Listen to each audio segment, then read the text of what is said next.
Hello folks, this seems to be turning into a series of videos. They're all done in requests for various aspects of my playing, I suppose. Sometimes it's several people, in this case it's only one, but if I'm going to do it for one person I might as well share it around in case there's any interest in it from elsewhere. This is a Morris tune called Old Black Joe. It's one of those really simple tunes that kind of gets into you somehow. It's a well constructed melody where every single note counts and tells a story. So there's nothing sort of surplus in it. It's just really what I'd call a concrete tune. I'll play the tune. Sorry about my cough in advance, which will keep happening. Here we go.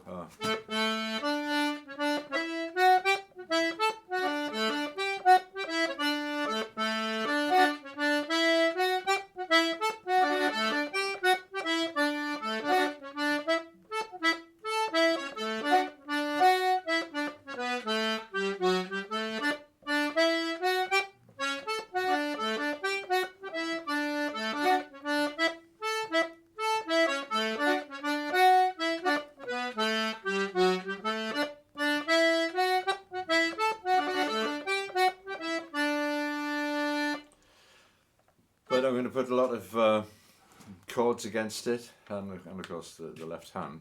I often think chords are what adds a colour to the tune and makes it really sort of say what it needs to be saying. And not putting chords in is like it's like being given a colouring in book as a kid in a box full of coloured crayons and throwing all the coloured crayons away except the black one. I suppose sometimes you might want a black and white tune, as it were, a black and white drawing, but yeah, whenever you want to do a painting of somebody from Newcastle United riding home on his zebra, I suppose, yeah. Well, anyway, here we go. What shall I do? I'll put the right hand chords in, I think, and then I'll probably break it down into finer detail. There's a lot going on in it. For all it's a simple tune, the chords are a bit kind of, well, they're not complex, but they're difficult to describe. I can't talk in musical terms. I know nothing about music, so you'll just have to do it by ear if you can, and if you can't, I'm afraid I can't really help, because that's the way I do everything.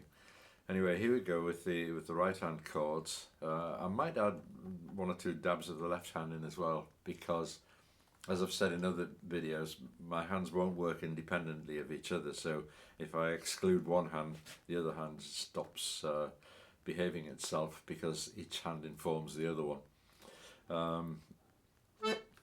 Anyway, here we go. I'll try and just do the right hand and see what happens.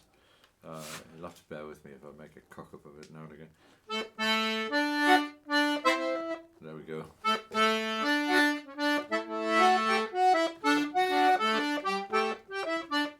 That was wrong. Alright, I'll put the left hand in. My right hand will know what it's doing.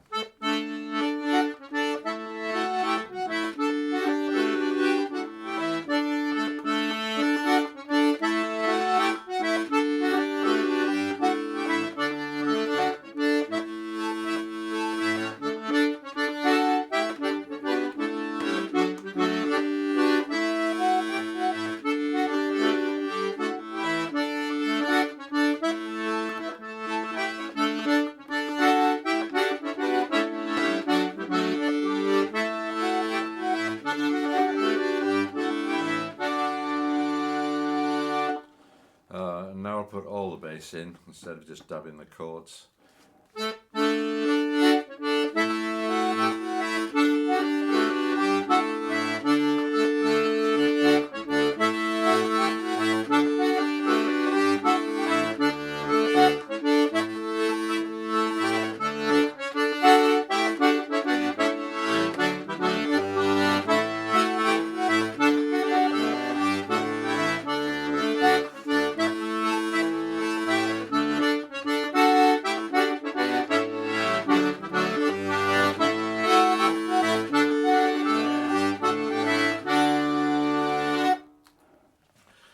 Okay, so the right hand.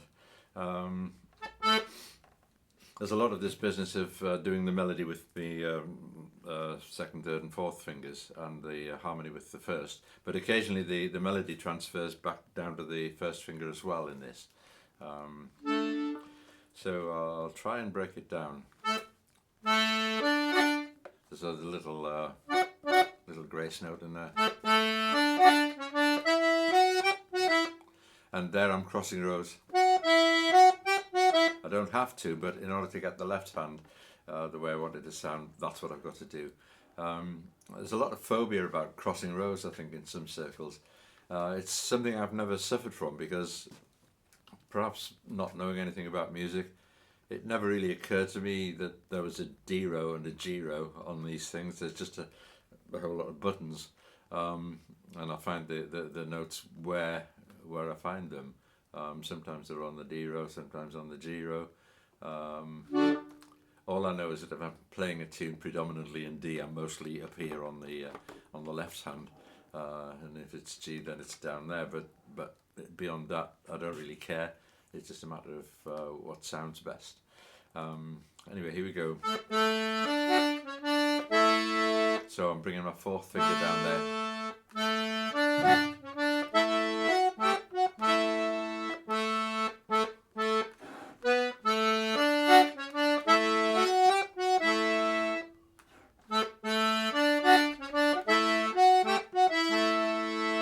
I don't play it the same way every time, as you can see. Just the way my fingers seem to feel the tune.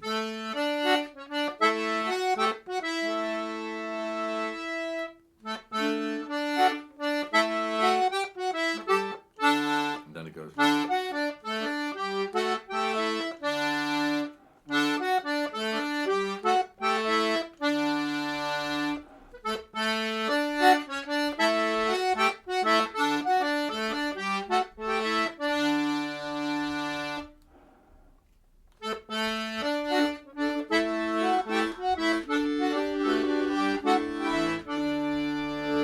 Okay, I'll add the bass in then, rather than press on with the rest of the melody. So I'm starting by just dabbing the chords.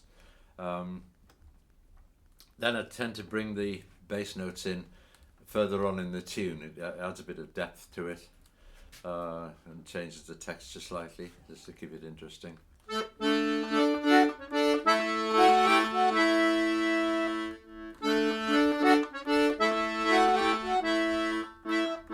In order to keep that drone going, I'm having to cross the rows there.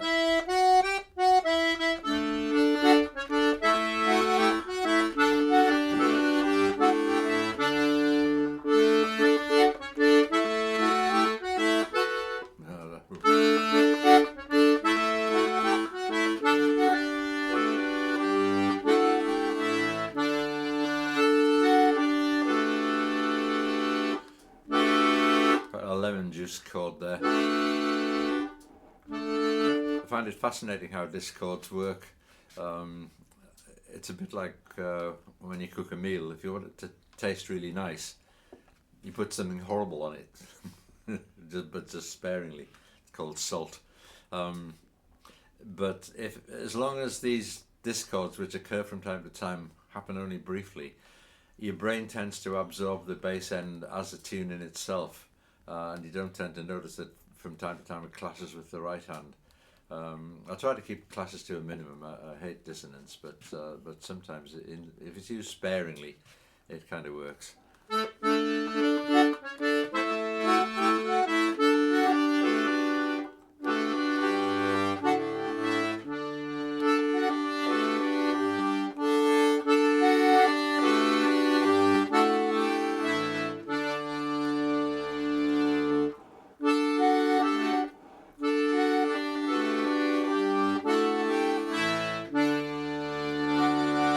So you repeat that, and then it's the B music. And I don't know why, but I like to put an extra bass note. Sorry, well, yeah, it is a bass note, I suppose, with my right hand. That isn't part of the tune, but it kind of keeps the tune rolling.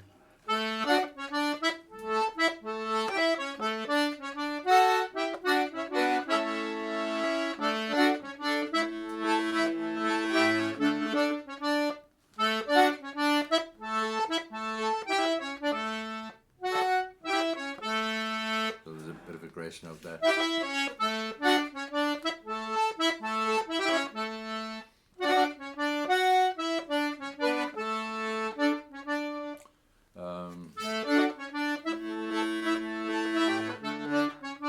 And then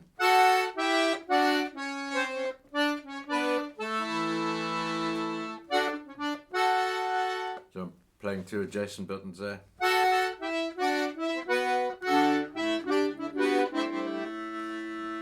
Rubbish.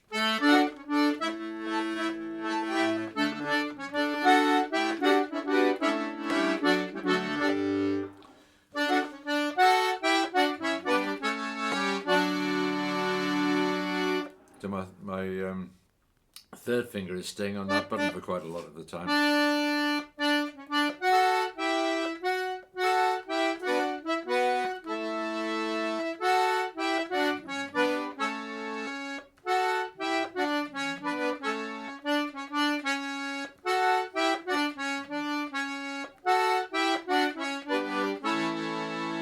That's the melody note, but I'm bringing that harmony by laying my finger down across both rows and pressing that one as well.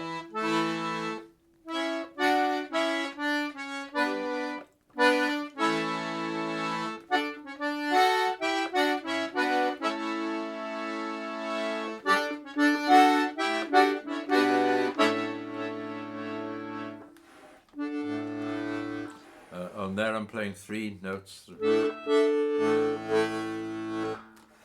That one, and then the bass fundamental, and then the chord.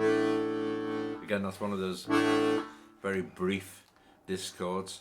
And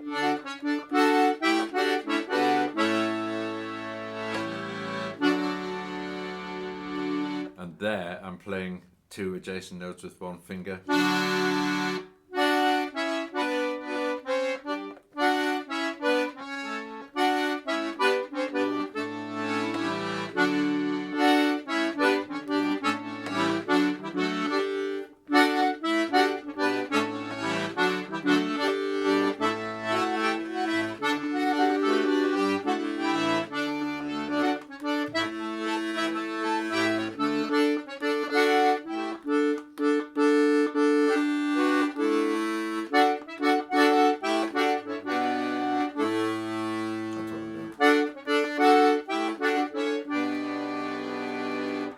There's another lemon juice chord.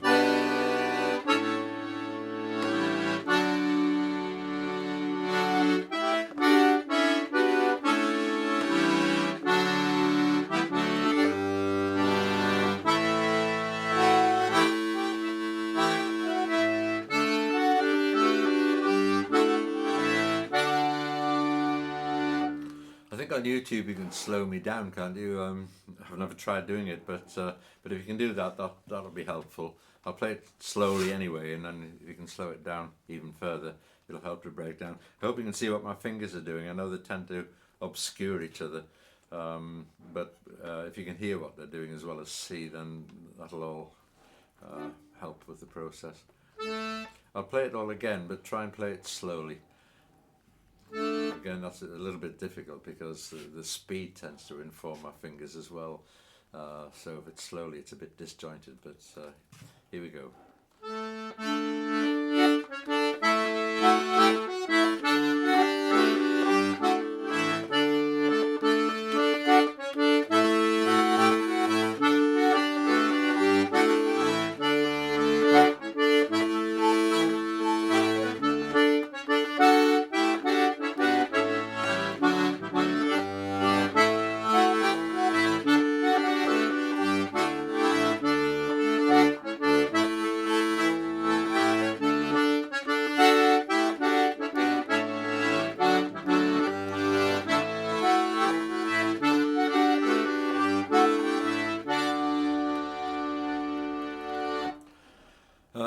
I hope I've covered everything with the right hand there. Again, I'll try and play it by lifting my fingers as much as possible so that you can see which ones are actually pressing the buttons. But that isn't easy because usually they're poised over the buttons, just ready to press them. But I'll see what I can do.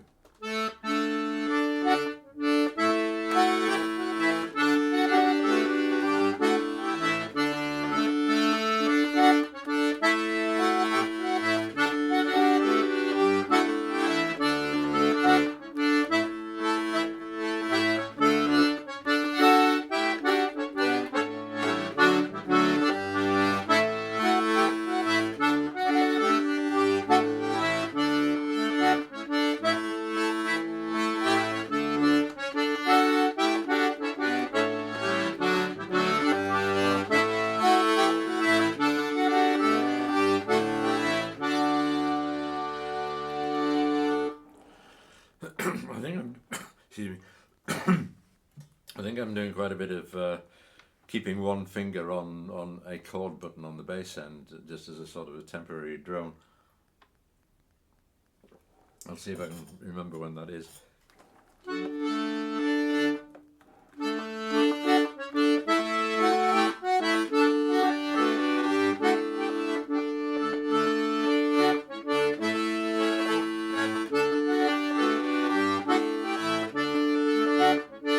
There.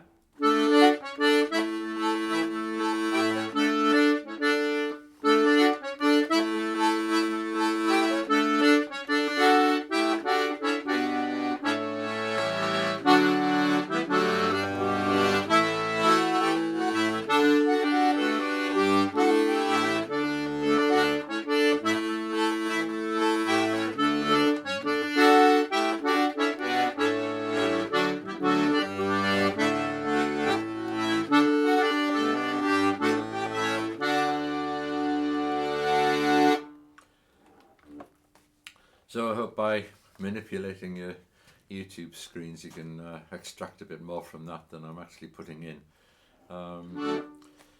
Yeah, but talking about that, this whole process is not as difficult as it looks, I'm sure. And I've said before, I know it's difficult when you're first starting out doing something a bit different, perhaps. But I tend to build up the tunes a bit like a plastic Airfix kit when I was a kid.